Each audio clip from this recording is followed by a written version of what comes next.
২৬-এর আগেই নন্দীগ্রামের সমবায় নির্বাচনে শাসক দল তৃণমূলকে পেছনে ফেলে সব আসনেই জয় পেল বিজেপি।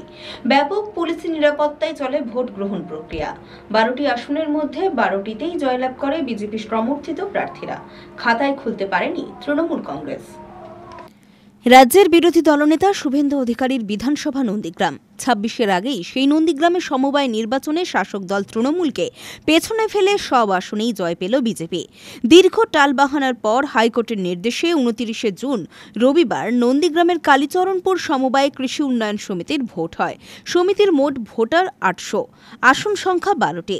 সমিতির ভোট হওয়ার কথা ছিল ১৫ই জুন। নন্দীগ্রামে বোমাবাজি সহ একাধিক অশান্তির ফলে নিরাপত্তার কারণ দেখিয়ে ভোট স্থগিত করে দেয় পুলিশ প্রশাসন। এরপরই প্রতিবাদে নামে বিজেপি। শুভেন্দু অধিকারীর নেতৃত্বে বিক্ষোভ মিছিল এবং থানায় বিক্ষোভ হয়। ভোট করানোর জন্য কোর্টে যায় বিজেপি। কোর্টের রায়ে ২৯শে জুন ভোট হয়।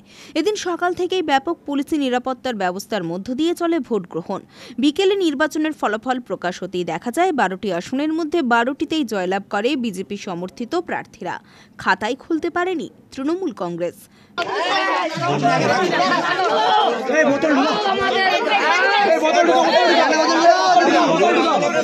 भारत माता की भारत माता की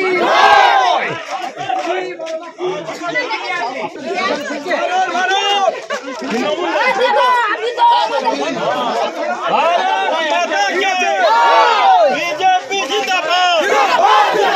कालीचरणपुर समवाय समिति निर्वाचने विपुल भोटे जितलो करा। विपुल भोटे जितलो करा। कालीचरणपुर समवाय समिति निर्वाचने विपुल भोटे जितलो करा। कालीचरणपुर समवाय समिति निर्वाचने जोर नाग मेघनाथ जिंदाबाद। দেখুন, কালীচরণপুর সমবায় কৃষি উন্নয়ন সমিতি লিমিটেডে মোট পরিচালক মন্ডলী ১২টি আসন ছিল। এই ১২টি আসনের ভোটের জন্য ১৫ই জুন গত ঠিক করা হয়েছিল নোটিফিকেশন জারি করে ইলেকশন কমিশনের পক্ষ থেকে। অদ্ভুত ভাবে ১৪ তারিখে জানানো হলো আমাদের যে ভোটটা পোস্টপোন করে দেওয়া হয়েছে। তার কারণ হিসাবে দেখানো হলো যে সাফিসিয়েন্ট ফোর্স দিতে পারবে না বলে। আমরা হাইকোর্টে গেলাম। হাইকোর্টে ১৭ তারিখে অর্ডার হলো যে অর্ডারের দিন থেকে ২১ দিনের মধ্যে ভোটটা করাতে হবে। তাই আজকে কোর্টের অর্ডারে ভোট হলো। আমরা ১২টি আসনের প্রার্থী দিয়েছিলাম ভারতীয় জনতা পার্টির পক্ষ থেকে। ১২-০তে আমরা জয়লাভ করেছি। তৃণমূল কংগ্রেস পুলিশ দিয়ে ইলেকশনটা বন্ধ করেছিল, কিন্তু পুলিশদের ভোটে জিততে পারলো না, যুদ্ধে পরাজয় হয়েছে। এটা তৃণমূল কংগ্রেসের নন্দীগ্রামে অস্তিত্বহীন একটা রাজনৈতিক দল। এখনো পর্যন্ত ১৩টা সমবায় সমিতি নির্বাচন হয়েছে নন্দীগ্রাম ১ নম্বর ব্লকে। আমরা ৯টিতে জয়লাভ করেছি।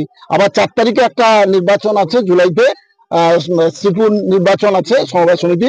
আগাম ঘোষণা করছে, সেখানে ১২-০তে আমরা জয়লাভ। রঞ্জন মাইতির রিপোর্ট, খবর বিসিবিএস।